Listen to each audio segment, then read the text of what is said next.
We've been back in the Bahamas for 2 weeks now, and it's been nothing short of amazing. But there was still one thing we have not done.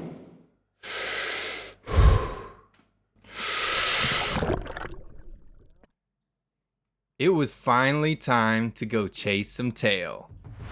For this, we are heading east to Long Island, where there's some better hunting grounds. But where there's more fish, there's more sharks. And little did I know that I was sailing right into an incident that would haunt me in my dreams for years to come.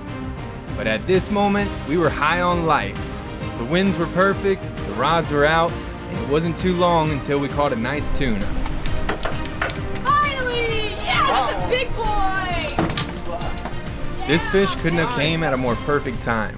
Right now, the fridge was empty, and while we're in the Bahamas, all we do is fish or spearfish for our food. And our meals are never guaranteed, and it seems like with a crew on board, hunting is almost a full-time job. And speaking of, the crew was about to get bigger.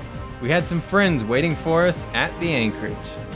Sue Mundy, SV Naida, and Expedition Evans, and we were all extremely excited for the good week of weather so we could finally fill the fridge.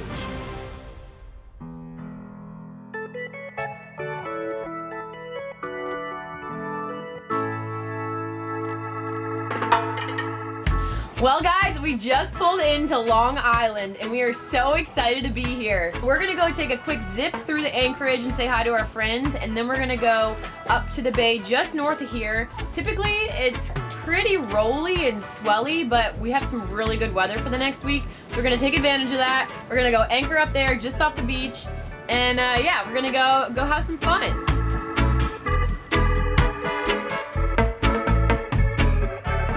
We were cruising into the northern part of Long Island, into a place called Calabash. I would say Long Island is the northernmost island of the southern Bahamas. Once you get out here, the remoteness is pretty obvious. It doesn't take a rocket scientist to look over the stanchions, see the crystal clear blue waters, to understand that we're in a totally different world. There's no Starbucks, no Costco's, no light pollution, and no major hospitals, which is something we definitely got to keep into consideration. So far in our travels, we've made it 400 miles from Fort Lauderdale, Florida, which feels like a good ways, but relatively speaking, that's only 1% away around the globe as the crow flies. We still got a lot of lessons to learn, a lot of kinks to iron out with this boat, and a lot more storms to weather before we classify ourselves as the seasoned sailors that we think we are, which is kind of crazy because it feels like we've lived a lifetime of lessons already. But I'm sure that we'll learn more and more with each longitude that we cross. And by the time we make it all the way around the world, then Sasha and I will both have a master's degree in Murphy's Law. Okay, ready? Yes. We are currently in Long Island, and the other day when we were sailing from Georgetown to here, our autopilot went out. We just got a new autopilot, so it scared us for a second. We came back here where the drive unit is attached to the rudder, and we realized that the drive unit is not even connected to the plate connected to our rudder. The bolt broke. Brand new boat. Brand new. So someone we know here in Long Island was able to get us in touch with a welder, because we figured there's no way we're gonna get this part here in the Bahamas. He's gonna weld that pin onto the plate that is connected to the rudder, and hopefully we'll have an autopilot again. It's just really surprising that it broke like that. That's wild. So anyways, I'm gonna go ahead and take it apart now. The guy's gonna meet us at the beach. He was nice enough to drive up here and pick it up. He's gonna fix it, drop it off, and we'll put it back together, and we will have autopilot again. Sasha got that taken care of, and then it was finally time to spearfish, which is not something we can do every day of the week. Weather conditions, boat projects, work and travel all limit our opportunities. So when the weather gods smile upon us, it becomes more than a recreational activity. It turns into a vital mission. Each dive is an effort to support our crew and stock up on food for the weeks to come, where we take only what we can consume and understand the value of every catch.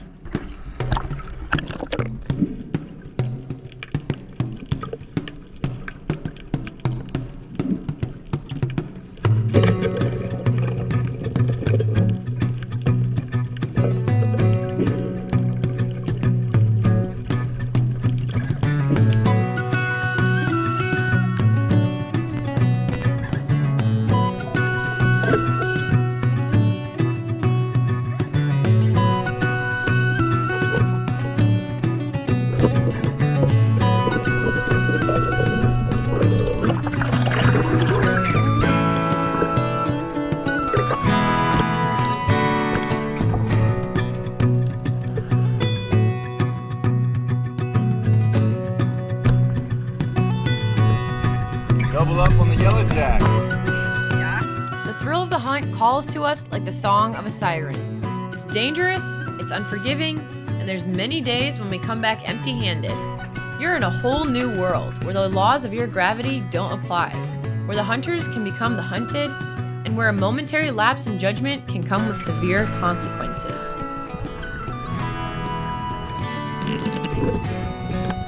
Yet this sense of awareness keeps us on our toes and hones our skills.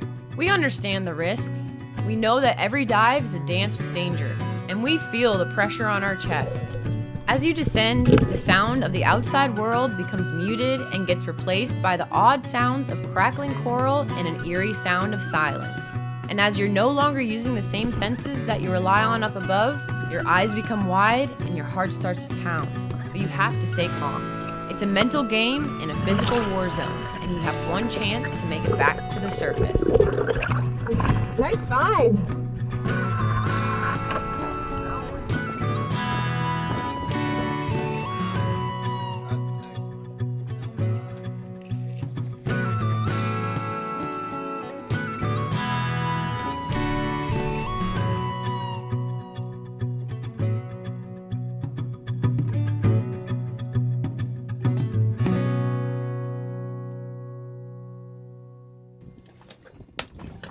Oh, that's perfect. With the cherry on Can I have top. that? Who wants one?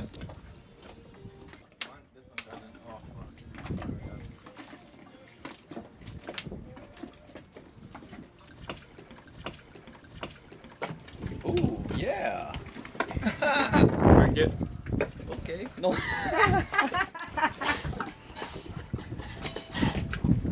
Oh, that's delicious. Well, it's funny business. After cleaning the fish and having a few cocktails, we had to get ready for the fire tonight. You guys look so good! We used to pole on the flats. Who dat? Oh, look at those boobies! We went and collected some firewood before it got dark on us, and then we went back to the boat to prep the food. What up to back here? I'm still working on a conch, alright? Brett's learning how to clean a conch. It's Brett's first conch, and he's actually doing a hell of a job. That's good. Hey, Penny. Alright. Hi. Side, same thing. We got some conch, which we already cooked. We got some fish, which we will be cooking on the fire. And we got some baked potatoes and beans. So we got the whole neighborhood over right now, prepping our meals. What do you guys think? Eating our meals. Then we got potatoes. We have rice. We have some cracked conch. This is actually gluten-free for Jade. I don't know if you can see it. And we got our regular conch over here, which is just a little appetizer. And we got our fish here, but we'll show you that when we get to the beach. It's all wrapped up right now. Bingo. Hey, buddy. Come on, Slowpoke. Come on, Slowpoke. You got the most got the important important part. stuff. Oh, God. Here, Sash. Oh. Come on, Slasha. Not I need yet. your hand. Not yet. These are expired, which is why we're using it. Alright, twist red cap, remove and save to ignite flare. And point away from the face and body, aim downward. In a downward motion, strike button on top of the flare with red abrasion surface red cap. Hold burning flare over side of boat. Okay. That's easy. Look at that, dude. Whoa. Oh, don't look at it.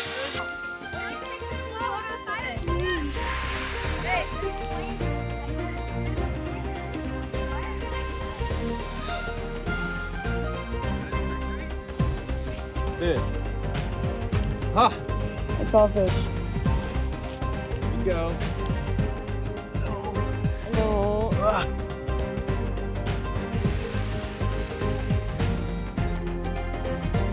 It's a video.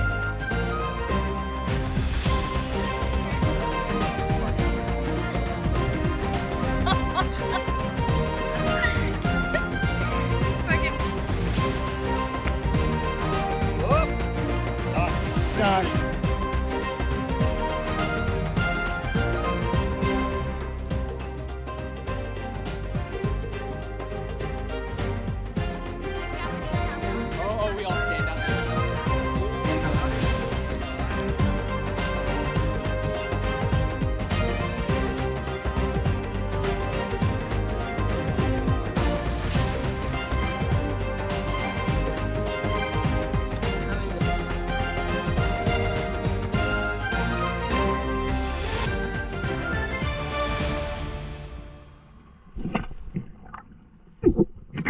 After a few days of working, Ruff went out with a small group of our friends to restock some of the fish we'd eaten.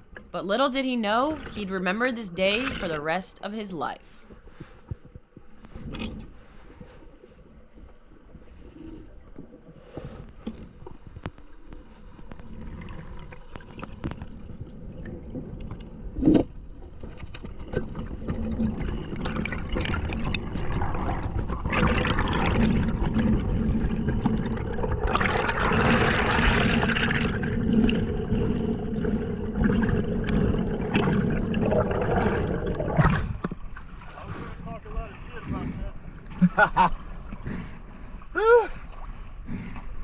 We got him. If at first you don't succeed, try again. Okay, so tell us about this shark. What shark? The one that haunts your nightmares. Yes, you're not lying about that. Imagine 70 feet of water, you and a buddy diving, crystal clear waters. You can see 200 feet in every direction, and it's all sand down there, and there's one little coral head. I dove down on this coral head. I shot a nice mutton snapper, and it got off my spear. And I surfaced. I started looking in every direction because it's only a matter of minutes until the sharks come. I try to catch my breath to go down to get the injured fish. And as I'm sitting up there breathing, I had this weird sense. Something told me, look behind you. I look behind me. There is a 15-foot tiger shark 2 feet behind my shoulder. This thing is, head was this wide, right here. Her eye was already 3/4 of the way up. All I saw was a slither of black at the top, and her mouth was just barely open like this. I froze. I locked up. It was in the perfect position. It was checkmate. The way that this shark approached me and came up on me was the perfect hunting technique. There was nothing I could do. It was game over. As soon as I flinched and saw her, she turned about a foot off my back, and there was just tons of bubbles. I immediately grabbed my spear, which is 10 feet long, and I tried to spin it around as fast as I could. It felt like it took me a minute and a half to turn around. As soon as the bubbles cleared, that thing was 10 feet away from me, kind of did like a half moon shape around me, and then it just peeled off. The first 3 feet of the surface was just sun rays. The tiger stripes on its back blended in with the sun rays so well, that thing disappeared in about 30 feet, maybe 20 feet. I yelled at the girls in the dinghy, "Tiger, tiger, pick us up." Of course, more adrenaline than I've ever digested at one time. My body prepped itself for death. I couldn't feel my arm the rest of the day. This whole section right here, from here all the way down, was numb. It felt like my arm was gone. There was no arm there. And about an hour after that, I passed out. The adrenaline caught up to me, and I was out like a light, and I woke up the next day and slowly had to try to get over this. It was literally a scene out of a nightmare. The biggest issue for me is you can't hear that thing coming. A bear can come up on you in the woods, you can hear the sticks crackling. But this shark, I didn't hear a thing, I didn't hear a bubble. I just happened to turn around. It could have definitely just torn me apart. It didn't. Don't know what that means, but I think that it was kind of hungry. Maybe there could have been a mistaken identity there. I'm not gonna be some shark lover and tell you that this thing wanted to cuddle. I'm not gonna tell you that this thing was out to eat my head. Maybe it had a sense of humor. Maybe it just wanted to come up and go boo. The next day, all I wanted to do was suppress that memory. And I was in luck because around 10 a.m., here comes Otto with a new toy. We met some cool new neighbors, Reggie and Jerome, who let us use this foil board, and it was the first time for all of us. Up in here, huh? I want to jump on that thing right here. Oh, it doesn't work. You're gonna start moving and then You can't just jump on it and hit the trigger? Yeah, you could do I that. can do it. Send it. Of course, with my sister as my hype man and my positive mindset of what's the worst that could happen, I was pretty sure I could just jump on this thing and go. Should I go like this? Of course, Otto couldn't ride this thing himself, so the only advice he gave me was watch out, this thing can knock you out, and watch out for the propeller underneath. As I took off, I was a natural. I hadn't wakeboarded in 10 years, but it's like I never stopped. But as soon as I got up on that fin, at this moment right here, all I could see was Otto's sweet heavenly face telling me to watch out for that propeller while the angels sang.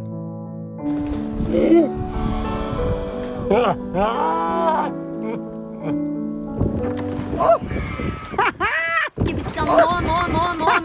Damn, look at that, they broke the mold. Give you some more, make you overdose. Damn, look at that, they broke the mold. Give you some more. Oh, that's what I did, dude. Give you some more, make you overdose. Damn, look at that, they broke the mold. Give you some more.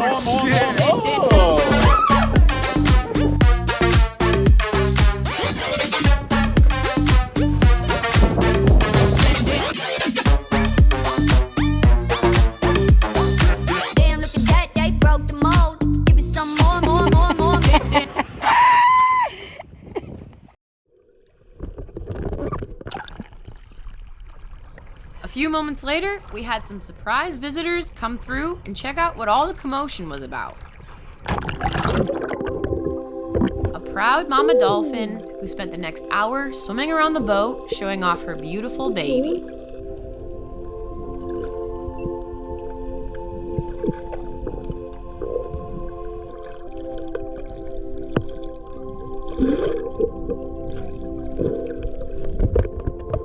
We even saw the baby nursing.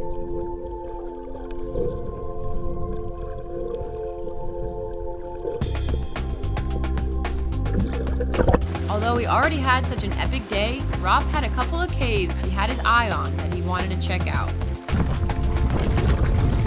Good job. Alina and Josh wanted to stay back and relax for a little bit, so Rob and I went on a little treasure hunt. You want to crawl in there? Whoa, that one goes way back. Did you go up over on that side? Yeah. You see how far back it goes? Yeah. You think anyone would ever hit anything in there? It's crazy. Whoa. Yeah, look how far that goes. Whoo, whoo, whoo. What if it opens up? There could be a chest just sitting back there. You gonna go crawl? I don't know. Should I leave the metal detector? No, how are you supposed to find the chest? It'll just be sitting there in plain sight. I wish we would have brought a flashlight. Maybe some gloves. This is crazy. We're inside a tight cave system right now. We literally crawled back here. It just keeps going and going. But where do we stop crawling? It's like 2 feet high. And it goes as far back as we can see. Already crawled halfway in here. And we already hear a bunch of bats. Yeah, I don't want to get bit by a bat. Apparently, Sasha said that bats have rabies, which is kind of a big deal. Yeah, we don't want any shots and all that. All right, let's get out of here. Okay, it's kind of warm. It's like from back when we were kids and we would just crawl through all the little spaces. If I was a kid in this cage, I would have had rabies a long time ago. Before we moved on to the next spot, Raph decided to make one more pass around the cave. I think I found something. The last thing I want to do is damage this thing. It looks really, really cool. Looks like it's got some cool shape to it. Here, trade me. Or you take that. I'll A real piece of history, an old button. And after we took it back to the boat and cleaned it up a bit, we did some research and dated it back to the early 1800s. We decided to hit one more spot, and it was a place we'd found with the drone a couple days back. We have made it to our next destination, this beach. We have friends that joined us. Weird running into you guys out here. Yeah, so random. So we had to anchor the dinghies off a little ways. It's a bit swelly and this beach is rocky. Just figured they'd be safer out there, but we did have to swim a little bit. Okay, suit up and see what we can find. We're gonna go find a boat line right there in that cave. Yep, you heard it from Raph. It sounds like Morse code. Is that it? I think that's it. Uh, Yeah. Nothing special.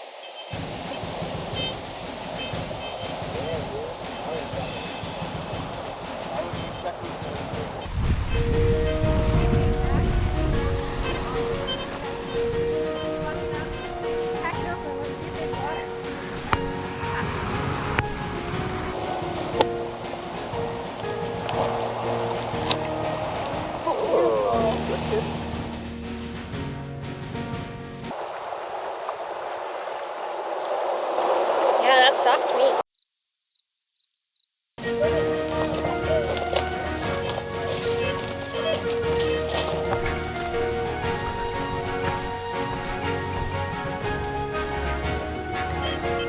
Sasha! It's pretty cool. Man, it is a hike up here. But I found a cave. I was eating my coconut and kind of took a break. Look at this cactus. Oh, here's Raph. Whoa. What'd you find? Looks like some of that lead again, man. Getting I some wonder if this ears. is like old, like stuff they used to make bullets out of. Look at this, though. Wow. And it goes that way, see that? Holy cow. So cool back here. Where are they at? They went and found a crab. This is such a sick view. This just looks like a rock. Hi. Whoa. The colors. Isn't it so cool? We are probably one of the 0.0001%ers that have ever laid feet in this cave.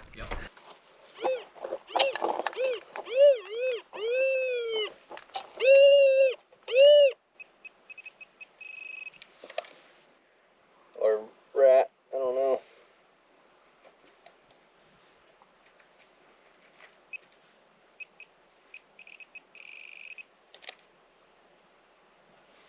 A little nail. Wow. Damn it. It was so exciting though. Right. I don't know how old it is. Old nail. Oh. Get the next person's hopes up. Well, we're not paying the boat off with that haul, but it's always fun to scan where few people have been. So we just got our Autopilot drive piece. Think it'll work? Yeah. So bolt broke off. We found a guy on Long Island and he put a weld all the way around the top side and then also in the bottom there. It's not that pretty, but it's super strong. And we're about to put this thing right back where it was. As we hooked up the Autopilot, it was kind of sad knowing we were about to take off. But at the same time, there's more adventures and friends just beyond the horizon. We had to get Josh back to the airport, but I think it's safe to say that this trip will be hard for him to forget. The last few weeks have been full of new adventures, new friends, new life lessons, crazy encounters with nature, and stories that'll live on, which is why we all do it. Because eventually stories are all that's left. And there's a big difference between being alive and living. And it's up to you how you want that story to be written. Do you want to be remembered as the one who always followed the rules? The hero that sought out comfort? The one who meticulously picked out the best meats from the grocery store? The one who never missed a day of work? Who hid behind their fear for failure and never took a chance? Unremarkable and easily forgotten. Or do you want to be one of the ones whose legacy exceeds their physical presence? The warriors with unwavering determination that saw the world.